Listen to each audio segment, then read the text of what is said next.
Hey y'all, it's Kat. Welcome back to another What's for Dinner. Tonight I'm making my version of like a kalamata pasta, Mediterranean if you will. I've got some sun-dried tomatoes in here. I'll have the measurements down below. And some kalamata olives. And I've got some light olive oil. And I'm just kind of heating them up a little bit. I got pasta going on the back. Just regular spaghetti. You can use angel hair or regular spaghetti, bucatini, whatever you want to use. So I'm going to heat these up really quick. Get them heated all the way through. Now I'm going to cut up a little bit of mozzarella cheese like in cubes to go on top as soon as I get it all mixed together. And that's pretty much it. And it's like just my version of a Mediterranean pasta. I know it's not necessarily authentic. I don't need no hate mail. But it's good. Have I ever steered you wrong? And I'm going to add a little bit of the Badia Complete. You know the stuff. I'll add that in there. Toss it around. It's going to get fragrant. It's going to get fragrant pretty quick. And all I'm going to do is add my pasta. I'm probably about 3/4 of the way done. I'm going to add that in here, a little bit of pasta water. Just kind of keep stirring it a few minutes. And then I'll put it on the plate and add some cheese. And that's it. That's dinner. Easy, easy, easy.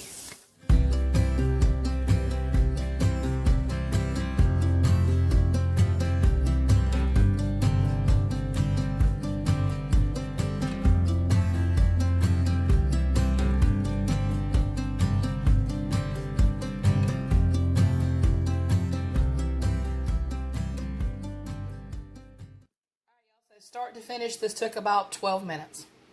The longest part is waiting for the water to boil and cook the noodles. So if you like pasta outside of the meatballs and the spaghetti or the mac and cheese, I suggest you try it. Especially if you like olives as good as I do. But I wanted to share it with you. There it is. And I will see you guys tomorrow night.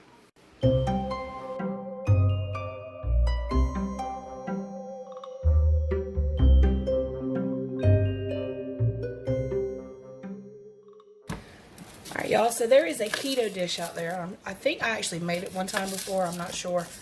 But it's the cream cheese and green bean casserole with ground beef. And I love it. I'm not strictly keto. I do like keto dishes. And I do fix them quite often actually. And I'm going to make it again tonight because I'm kind of craving it. I do kick it up. You can find this recipe all over Pinterest, but I like to add onion to mine, and I think I'm going to add some of those crispy fried jalapenos to the top of it. I was going to get this onion cut up, and I just started my meat back there. I'll do that first, and then I'm just going to toss these onions into that so they'll cook down. But just a small onion, and this is actually a really small onion, but that's perfect because I'm only using about 1 pound of meat. So let's go back to the stove where that meat has started.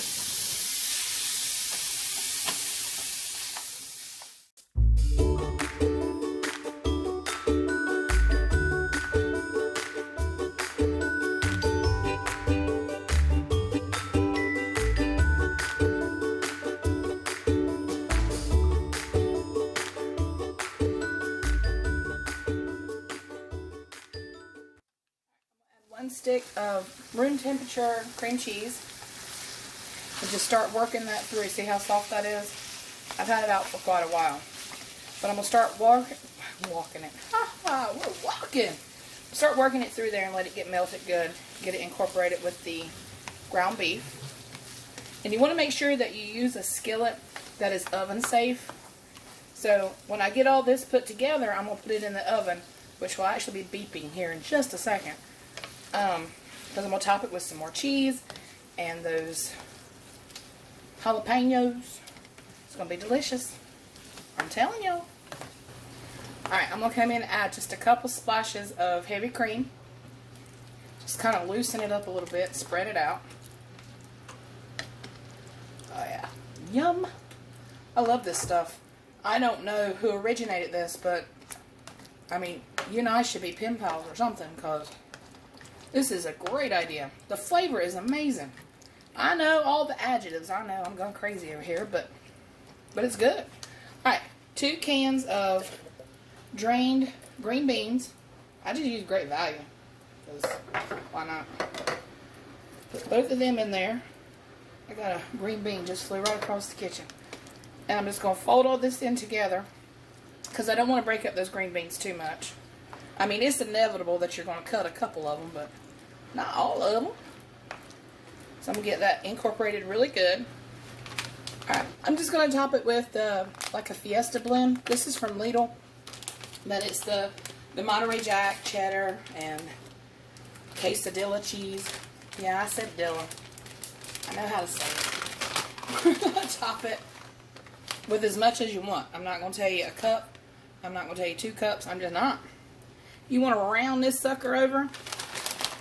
Be my guest. Anyway, put it all over the top here. Got my oven at 350.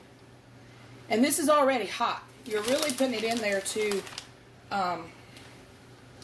get all of this, you know, just where it incorporates together and the cheese is melted. I'm going to add some of these crispy jalapenos. Just a few, because sometimes they can have a kick. We're just going to come in with a few of them here. Anybody wants any more, they can grab them out the bag. I think that should be good. I think I might have just took the keto right out of it. I don't know. I'm not sure what these are fried with. Alright, that's it. In the oven, 350 until it's golden, bubbly, and melted, and just absolutely delicious.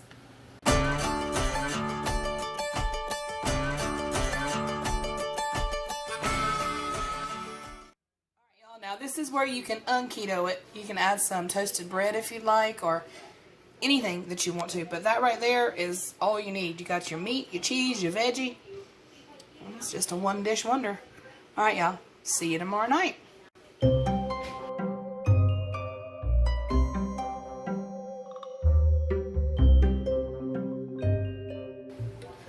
Alright, y'all. So tonight I'm going to make pork chop and apple bake. It's got stuffing on it, and the best thing I know to do with these poor apples, which are on their way right out the door, is to cook them.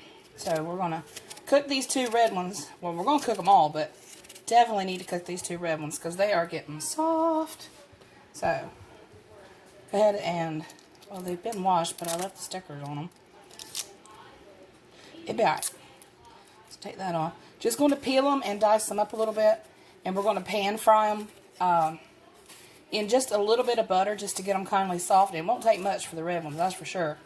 So, if you hear anything in the background there singing, I don't know if you can hear it or not, that is Kimberly Wads. She is a hoot.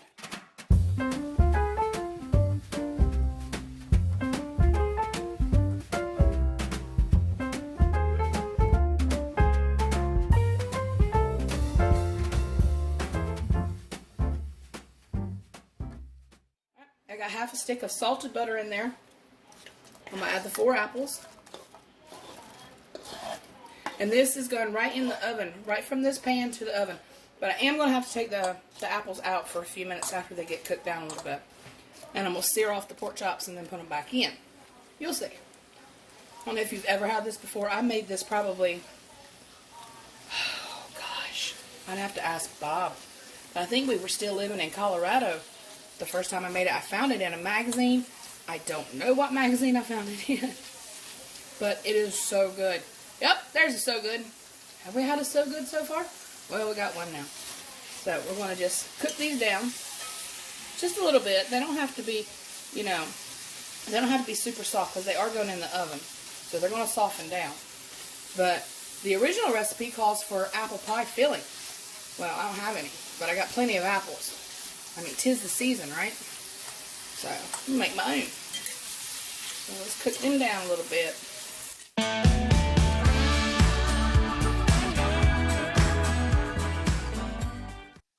They've been cooking down in that butter for about 5, 7, 8 minutes. I'm not sure. I'm going to add some cinnamon. Now, everybody calm down. But you know that there's cinnamon in apple pie filling. So I kind of want that flavor. So a little bit of cinnamon, or a lot. I'm going to put a little bit more. I ain't scared. I'll stir that up. Get them coated good. Alright, I'm going to give them about 2-3 more minutes. I'm actually going to take the apples out, put them in a bowl real quick, and sear off the pork chops. And then I'm going to take the pork chops out, put the apples back in, put the pork chops on top of the apples. It's still kind of just one pot. It's one pot in a bowl. It's a one pot, one bowl wonder. They're out there. They exist. I just made that up.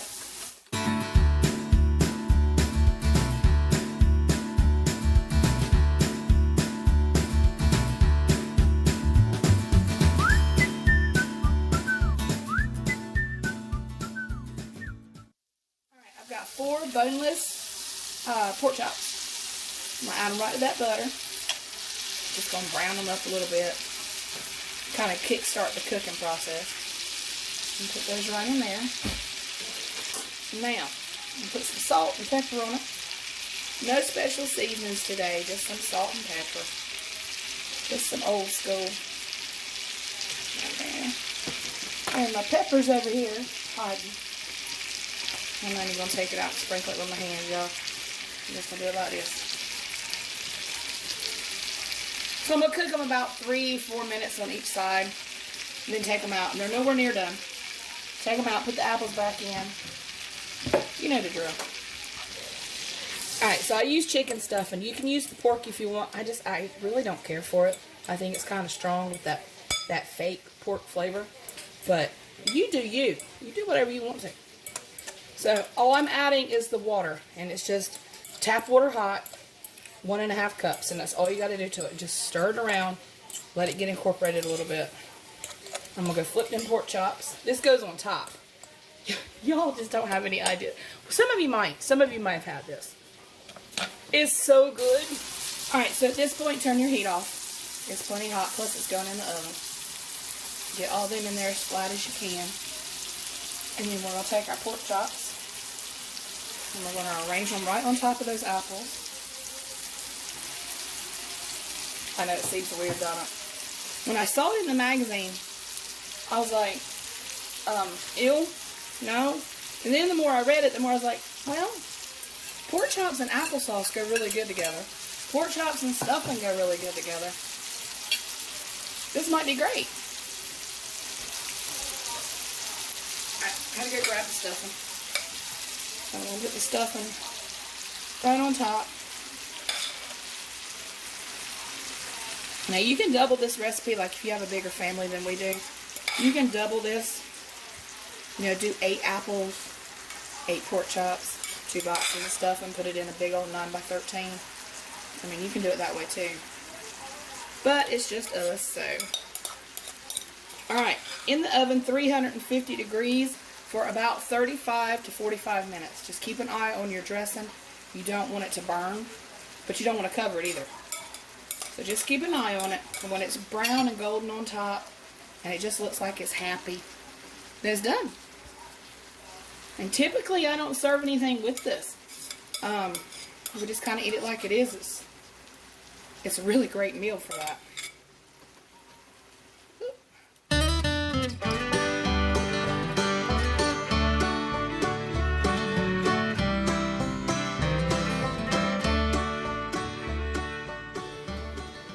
Alright, y'all, so that is dinner tonight. See how easy that comes together? You won't believe. You gotta try it. Tag me on Instagram. Let me know if you try this. You won't believe how flavorful this is. You're gonna love it. I'm telling you. I've never steered you wrong. Alright, y'all, if you enjoyed this video, give me a thumbs up, and I'll catch you on the next one. Take care, y'all, and God bless.